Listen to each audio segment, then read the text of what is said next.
आइए आज के इस अंक में सुखचंद साकेत का सादर प्रणाम। पाठ्य सहगामी क्रियाओं का अर्थ एवं परिभाषा जानते हैं।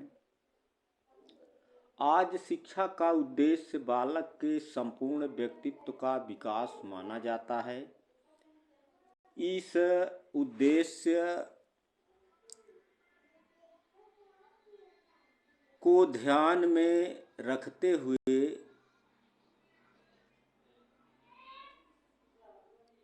विद्यालय में उस समन्वित पाठ्यक्रम के संगठन की परिकल्पना की जाती है जो छात्रों का शारीरिक, मानसिक, चारित्रिक, नैतिक व सामाजिक विकास कर सके।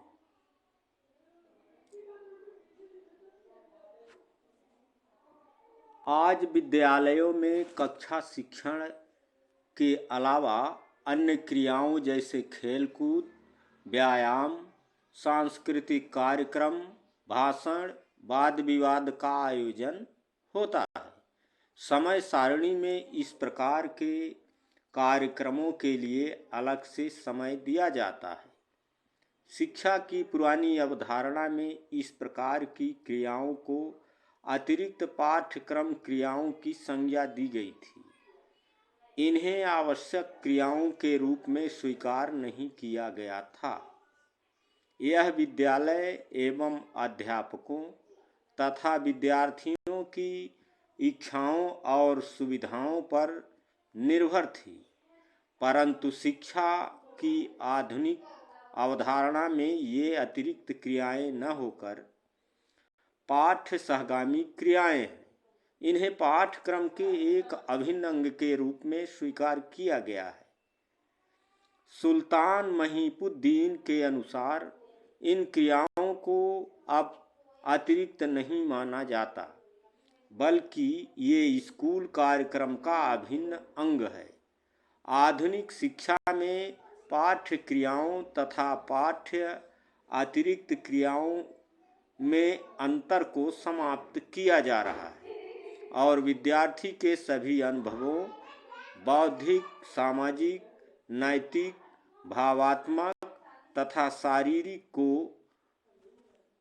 समन्वित करना स्कूल के सतत प्रयासों का लक्ष्य है। तभी स्कूल विद्यार्थियों के लिए वास्तविक एवं सजीव संसार बन सकता है।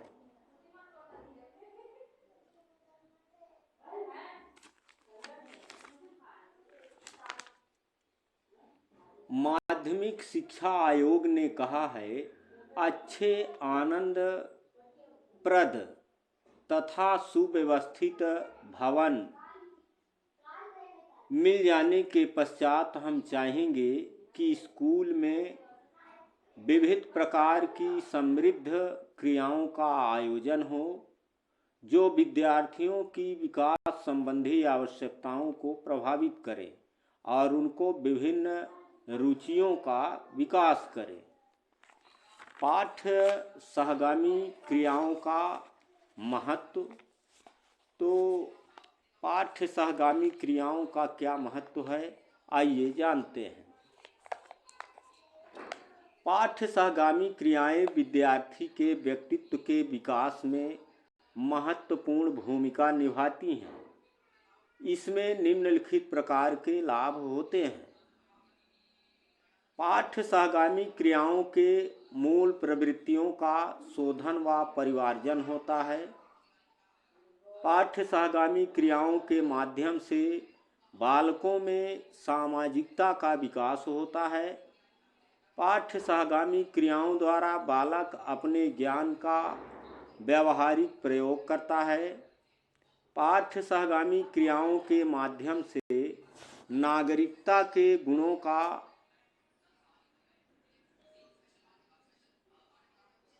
विकास होता है। पाठ्य सहगामी क्रियाओं द्वारा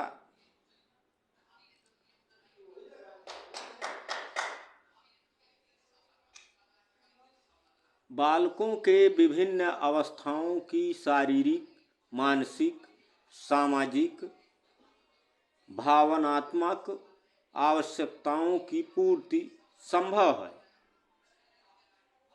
पाठ्य सहगामी क्रियाओं द्वारा बालकों में विशेष रुचियों का विकास होता है। पाठ्य सहगामी क्रियाओं के माध्यम से अवकाश के समय का सदुपयोग किया जा सकता है। पाठ्य सहगामी क्रियाएं विद्यार्थी में अनुशासन विकसित करने का उत्तम साधन है। पाठ्य सहगामी क्रियाओं द्वारा बालकों में नैतिक गुणों का विकास होता है। पाठ्य सहगामी क्रियाओं द्वारा विद्यार्थियों के ज्ञान का विस्तार होता है। उपर्युक्त लाभों से पाठ्य सहगामी क्रियाओं का महत्व स्पष्ट है। हिंदी की पाठ्य सहगामी क्रियाएं। पाठ्य सहगामी क्रियाओं का क्षेत्र व्यापक है। खेल कूद, व्यायाम, भ्रमण, विषयवार क्रियाओं के अलावा जो साहित्यिक क्रियाएं होती हैं उसको हम हिंदी की पाठ्य सहगामी क्रियाएं कह सकते हैं। जैसे भाषण, वाद विवाद, अंत्याक्षरी, नाटक, मंचन आदि। हिंदी अध्यापकों को चाहिए कि वे साहित्यिक पाठ्यक्रम सहगामी क्रियाओं का आयोजन भली प्रकार से करें।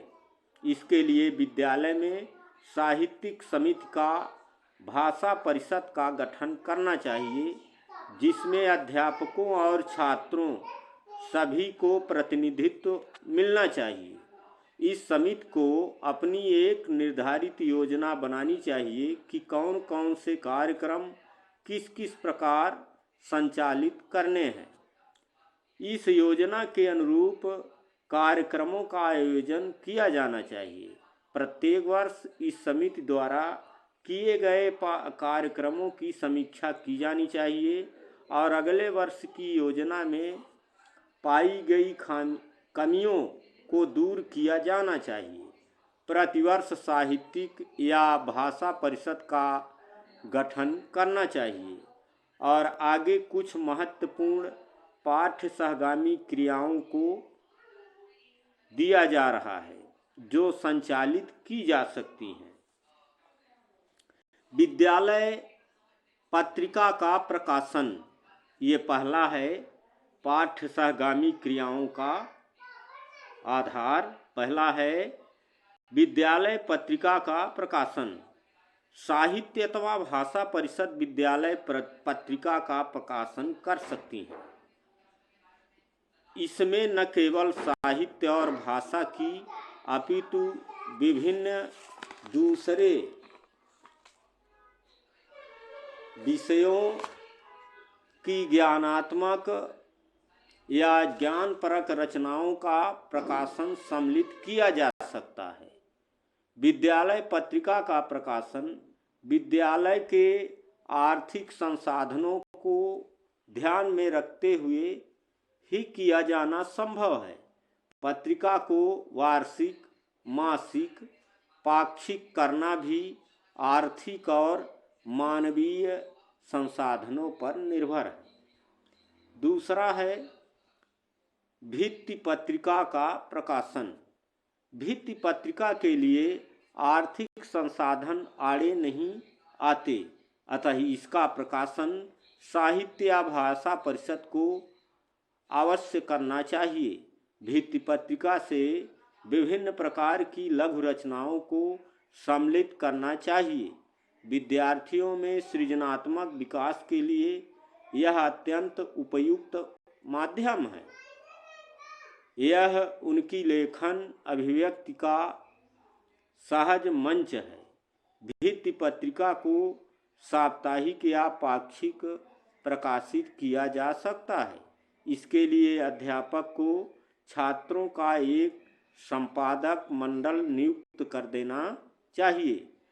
अधिक विद्यार्थियों को अवसर देने के लिए प्रत्येक पत्रिका संपादक मंडल अलग भी नियुक्त किया जा सकता है। नंबर 3, जयंतियों व पुण्यतिथियों पर कार्यक्रम का आयोजन। देश के प्रमुख लेखकों की जयंतियों व पुण्यतिथियों पर कार्यक्रम अवश्य आयोजित विद्यालय स्तर पर किया जाना चाहिए। इससे छात्रों को उनके व्यक्तित्व एवं कृतित्व से परिचित होने का अवसर मिलता है। साथ ही साथ साहित्य के एक साथ एक गहरा रिश्ता जुड़कर उनसे प्रेरणा पाकर उनकी रुचि विस्तार हो पाती है। इसमें राष्ट्रभाषा दिवस, बसंत पंचमी आदि कार्यक्रम पर भी साहित्य परिषद कार्यक्रम आयोजित कर सकती है। चौथा है वाद विवाद एवं भाषण प्रतियोगिताएं। साहित्य व भाषा परिषद को विभिन्न वाद विवाद एवं भाषण प्रतियोगिताओं का आयोजन करना चाहिए। ये विभिन्न महत्व के दिवसों पर भी आयोजित की जा सकती हैं। इससे बालकों को आत्माभिव्यक्ति का अवसर मिलता है। उनमें तार्किक क्षमता व मौखिक अभिव्यक्ति का विकास होता है। इसमें भाषा शिक्षण के मौखिक अभिव्यक्ति विकसित करने के उद्देश्य की पूर्ति होती है। अगला पांचवा है काव्य पाठ। इस तरह से परिषद काव्य पाठ का आयोजन करवा सकती है।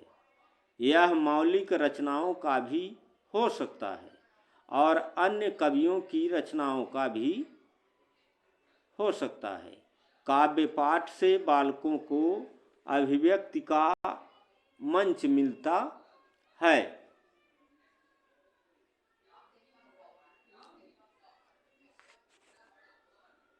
उनकी सृजन क्षमता विकसित होती है। वे उचित आरोह अवरोह यति गति हाव भाव लय के साथ पाठ करने की कुशलता प्राप्त करने की ओर अग्रसर होते हैं। भाषा शिक्षण का उद्देश्य भी यही है। छठवां नंबर कवि दरबार। कवि दरबार में हिंदी के सम्मानित दिवंगत कवियों की रचनाओं का पाठ उन्हीं के वेश और अंदाज में पेश करने की कोशिश की जानी चाहिए। इसमें काव्य पाठ के लाभ तो हैं ही, अभिनय के अवसर भी हैं। साथ ही दिवंगत कवियों एवं उनकी रचनाओं के प्रति आत्मीयता एवं सम्मान प्रदर्शित करने का एक तरीका भी विकसित होता है। इससे श्रोताओं में दिवंगत कवियों के प्रति श्रद्धा एवं उनकी रचनाओं से परिचय बढ़ता है। अगला है सातवां नंबर अंत्याक्षरी व पहेली प्रतियोगिता। अंत्याक्षरी व पहेली आयोजन से बालकों की वाक्पटुता और स्मृति बढ़ती हैं। इनका आयोजन शनिवासरीय सभा के दौरान किया जा सकता है। इसमें विद्यार्थी रुचि और उत्साह के साथ भाग लेते हैं।